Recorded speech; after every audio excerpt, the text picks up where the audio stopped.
Hi, my name is Laura Pierce, 30 years old, a prosthetics engineer from Portland. 5 years ago, I lost a leg in an accident. Now I build limbs for others, and boundaries for myself. People call it resilience. I call it repair. At breakfast, my dad lifted his fork like a baton. We've booked a trip to Italy, just the 6 of us. You understand, right? He didn't look at me when he said it.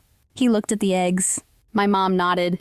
My sister, Summer, smiled, like she'd been holding that smile for weeks. I said what I always say. Of course. They launched into plans without me. Florence, Venice, Tuscan wine tours. No one asked if I wanted to go. They never do. That night, my phone buzzed. $9,200 in travel charges, all under my name. I didn't call. I opened the banking app, pressed freeze, and watched the color turn gray. They called it a trip. I called it theft with a smile. Before we go on, tell me, where are you watching from? I'd love to know how far my story's reached. It didn't start with Italy. It never does. In my family, betrayal arrives dressed like tradition. 2 Christmases ago, I drove 6 hours through sleet to make it home. I brought gifts wrapped in gold paper, bows perfectly matched. When I arrived, an extra car sat in the driveway. Inside, my mom smiled. "Oh, honey, we gave your seat to Mr. Langley. He's alone this year. You understand, right?" That word again. Understand. It means be quiet while we take from you. I ate standing in the kitchen, balancing a plate on the counter. The laughter from the dining room sounded like applause for obedience. Months later, at my parents' anniversary dinner, I paid the restaurant deposit. Halfway through dessert, my sister raised a glass. To the people who made us who we are, and to those who actually matter. Everyone laughed. Everyone except me. I excused myself, found the manager, and canceled the payment. They were still toasting when the bill froze. Then came Summer's wedding. $10,000 appeared on my credit card. Wedding party invoice. When I asked, she laughed. "You don't have a husband or kids, Laura. You might as well make yourself useful." Useful. That word cracked something deep. I'd spent years patching holes in everyone's life, believing it meant love. But love that keeps a ledger isn't love. It's labor. They call it family. I call it a system. Morning didn't feel new. It felt like evidence. The apartment hummed quiet. The kind of quiet that means reset. I brewed tea and opened a blank document. Title, The Ledger. Every story they'd rewritten, every bill buried under love, I listed them one by one. Receipts, screenshots, voice notes, Venmo hearts. Proof that kindness became currency in our house. My prosthetic liner sat folded on the shelf, white, clean, patient, like a promise I owed myself. People think resilience sounds like fire. Sometimes it's the soft click of a socket fitting clean. At sunrise, I made another list. 7 doors, 7 locks to turn. Phones, vault, house, mortgage, autopays, business, ledger. Every place my name lived without my consent. I showered, water drumming steady on my shoulders. It felt less like comfort, more like instruction. I wasn't planning revenge. I was performing maintenance. By noon, Mom texted about the canceled hotel. "Fix it," she wrote, like a foreman giving orders. I set the phone face down. Silence has holiness when childhood was an alarm. I ate toast that didn't pretend to be warm. I cleaned the counter like I was clearing a decade. Then I color-coded the ledger. The printer warmed, coughing out pages like tired witnesses. I stapled sets, marked timestamps, circled amounts, underlined my name. I exported statements to PDF, locked them with a passphrase. A spreadsheet bloomed columns. Date, vendor, charge, action, outcome. I added notes and margins, not a favor, a pattern. The cursor blinked like a metronome, keeping me steady. Green for refunds, red for violations, gray for silence. Noah came by with takeout and quiet eyes. He didn't ask for details. He just said, "You look lighter." "I'm recalibrating," I said, surprising myself. He smiled. "That's my favorite word for peace." I walked to the park before sunset. Leaves scraped across pavement like old receipts chasing wind. I wasn't counting losses anymore. I was counting doors left to lock. Back home, I printed statements and labeled folders. Italy fraud, anniversary dinner, wedding debt, Christmas seat. Every page a boundary I should have drawn sooner. I hole-punched proof like I was rebuilding ribs. At the fridge, I pinned the plan. A lemon-shaped magnet held 7 words. Phones. Vault. House. Mortgage. Autopays. Business. Ledger. 7 doors. 7 keys. No more spare copies. I set alarms for tomorrow's first lock. I placed my prosthetic by the door, ready. Maintenance, not war. Precision, not rage. Tomorrow, the architecture starts to crumble. Before we go further, talk to me. Comment 1 if you've been guilted into giving too much. Comment 2 if you finally said no and breathed again. The first lock turned on a Tuesday morning. My phone buzzed once, confirmation complete. 5 lines, 5 names, all under my account.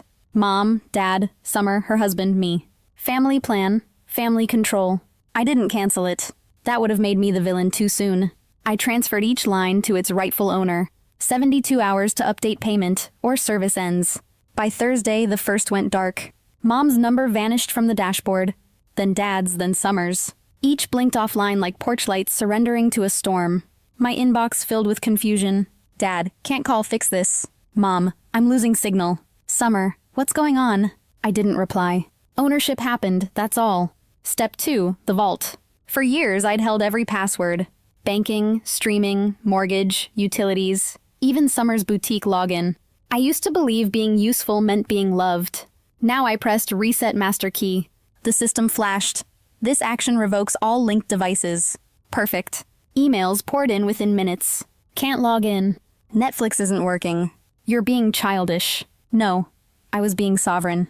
Step 3. The house that wasn't theirs. The one with the remodeled patio I'd funded. Smart locks, Wi-Fi, cameras, thermostat, all registered under my cloud account. That morning, I pressed suspend license. The cameras blinked off. The lock switched to manual. The thermostat read disconnected. Not vengeance. Correction. By afternoon, Dad texted, "You've gone too far." Mom followed. Family doesn't shut family out. But that's exactly what they'd done. One charge at a time. Step 4. The mortgage. I called the bank, requested removal as cosigner. The clerk hesitated. That will trigger reassessment. I know, I said. Consider it overdue accounting. By evening, interest rates tripled. Electricity, water, autopays transferred. Amazon logged out on every device. The TVs went dark. Lights flickered. The router blinked like a dying heartbeat. Somewhere across town, my family stared at screens that no longer obeyed them. I imagined Dad tapping buttons, Mom crying at the blank TV glow, Summer shouting for Wi-Fi as the silence expanded around them. For once, the noise was mine to turn off. The group chat exploded. Mom, why can't I log in? Dad, Laura, fix this now. Summer, are you serious? This is insane. I muted the thread. Silence is the only language they never learned. That night, Noah brought sushi. He said, "Rough day?" "Restoration day," I corrected. He laughed softly. "That's my girl." Later, I lay in bed, the city lights flickering through the blinds like static from their collapse. For the first time, I felt the power of absence. Not their absence, mine. They thought I was replaceable. Now they know I was structural. The knock came 3 days later. Hard, rehearsed, desperate. Through the peephole, Mom, Dad, Summer. Standing like ghosts waiting for stage lights. Noah looked up from the couch. "It's your call." I opened the door but didn't step aside. The hallway light painted them pale. Mom spoke first, voice trembling on cue. "We didn't come to fight. We want to make it right." Summer added softly, "We miss you." But her eyes told the truth. Calculation, not grief. I said it plain. "You don't miss me. You miss access." The air changed, heavy as wet concrete. Mom's tears followed, practiced and familiar. Dad stared, already building his argument. "You've gone too far, Laura. Family needs unity." Unity was always code for silence. He stepped closer. "Let's heal, Laura. We're family." "You don't want healing," I said. "You want control." Mom's voice cracked. "We didn't realize how far this had gone. How far did it have to go for you to see me?" Dad exhaled, shifting to his old tone of authority. "You're punishing us for loving you." "No," I said. "I'm protecting myself from being useful." Summer folded her arms. "This isn't who you are." I almost smiled. "It's exactly who I was. You just never looked." Silence settled between us, narrow and surgical. Precise, uncomfortable, true. They tried again. "Mom, we'll pay you back." "Dad, you've made your point." "Summer, let's start over." I shook my head slowly. "This isn't a debate," I said. "It's a verdict." Dad frowned. "Verdict?" "Yes," I said. "You built a system. I shut it down." He laughed once, sharp and bitter. "So this is revenge?" "No, it's recovery." Summer's voice wavered.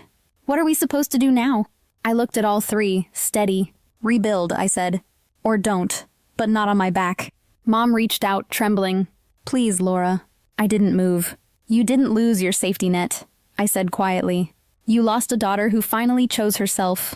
The hallway went still. Even the elevator paused between floors. I let the stillness speak for me. Then I closed the door. No slam, no echo, just wood meeting frame. Inside, their voices blurred into distant static. Noah didn't fill the silence. He took my hand, thumb tracing calm. They'll come around, he said. Maybe, I whispered. But I won't. I set my phone face down. Notifications stacked without a sound. I washed my hands, water steady, breath steady. I slid the ledger back onto the shelf. Evidence could rest, boundaries could stand. From the hallway, footsteps thinned, then disappeared. The apartment hummed, small and honest. For the first time, the quiet felt earned. You didn't lose your safety net. You lost a daughter who finally chose herself. The first week was quiet. Too quiet. No calls, no guilt messages. Just silence, the kind that feels heavy before it feels holy. I half expected the usual texts. We miss you. This isn't you. Come home. Instead, there was nothing. That's how I knew. It was never about connection. It was about access. I didn't look, didn't scroll, didn't care. I had work to do, on myself this time. Every morning, coffee at 6, no phone before 8, no family before peace. I journaled again, handwriting stiff at first, then freer. Some days I still waited for their emergencies. The Laura, can you? The you understand, right? But silence became softer each day. Noah didn't fix me. He didn't try. He showed up, with dinner, with quiet, with space. On weekends, we walked by the lake. Sometimes we talked, sometimes we didn't. Both felt like healing. One night, I opened the ledger again. Not to add or defend, just to look. Every file felt like a fossil from another life. Proof had turned into peace. I renamed the folder What Love Isn't. Love isn't debt. It isn't silence sold as peace. It isn't you understand every time they take something from you. Love isn't endurance. It's safety. Spring came early that year. The air smelled like lilacs and wet pavement. I took my prosthetic out for a run. Steady, rhythmic, sure. That leg had once meant loss. Now it meant movement. When I reached the bridge, I stopped. Not from exhaustion, but gratitude. Because peace isn't loud. It's breath. It's space. It's finally yours. If this story moved you, please like, share, and subscribe. For more stories of boundaries, resilience, and quiet strength.